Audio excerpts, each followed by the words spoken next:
जन्माष्टमी का पर्व भगवान श्री कृष्ण के जन्मदिन के रूप में मनाया जाता है।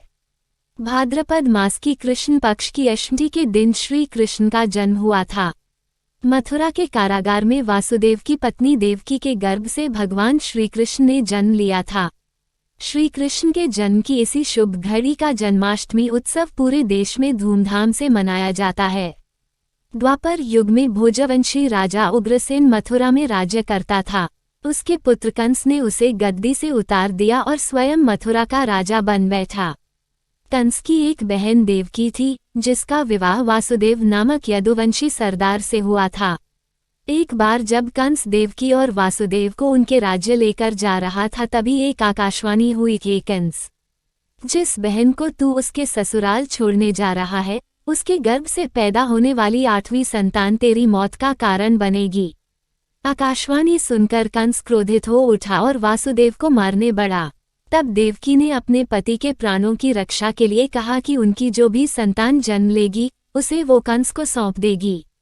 कंस ने बहन की बात मानकर दोनों को कारागार में डाल दिया। समय बीतने के साथ साथ देवकी के जितने भी बच्चे हुए, उन सभी 7 बच्चों को कंस के सामने भेजा जाता और कंस उन्हें निर्ममतापूर्वक जमीन पर पटक कर मार डालता। कंस को जब पता चला कि उसकी बहन देवकी का 8वां बालक आने वाला है, तो उसने बहन और बहनोई को जेल में बहुत कड़े पहरे में बंद कर दिया और सभी द्वारों पर ताले लगा दिए। भाद्रपद मास की कृष्ण पक्ष की अष्टमी तिथि में रोहिणी नक्षत्र में भगवान श्री कृष्ण ने वहां जन्म लिया। चारों ओर घना अंधकार था और बाहर मूसलाधार बारिश हो रही थी। जन्म से पहले ही भगवान कृष्ण वहां प्रकट हुए और अपना विराट स्वरूप दिखाकर देवकी और वसुदेव को दिलासा देते हुए बोले कि मैं तुम्हारा बालक बनकर तुम्हारे गर्भ से जन्म लूंगा।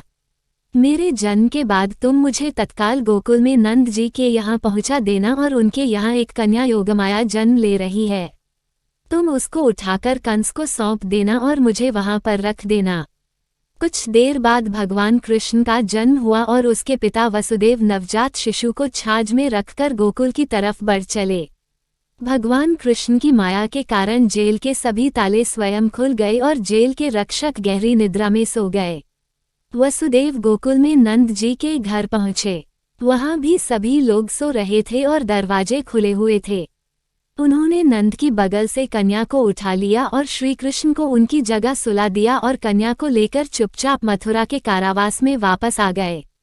जैसे ही वह कारावास में पहुंचे, उनके अंदर प्रवेश करते ही सभी ताले पहले की तरह बंद हो गए और पहरेदार जाग गए।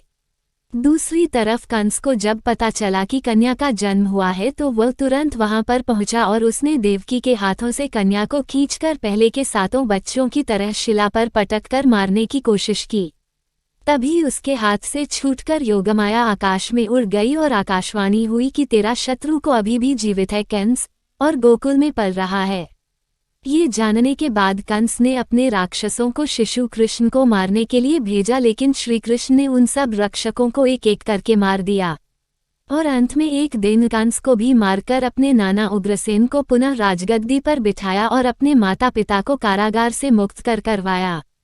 धन्यवाद दोस्तों। यदि आपको यह वीडियो पसंद आया हो तो इसे अपने मित्रों के साथ शेयर करें और हमारे चैनल को सब्सक्राइब करें।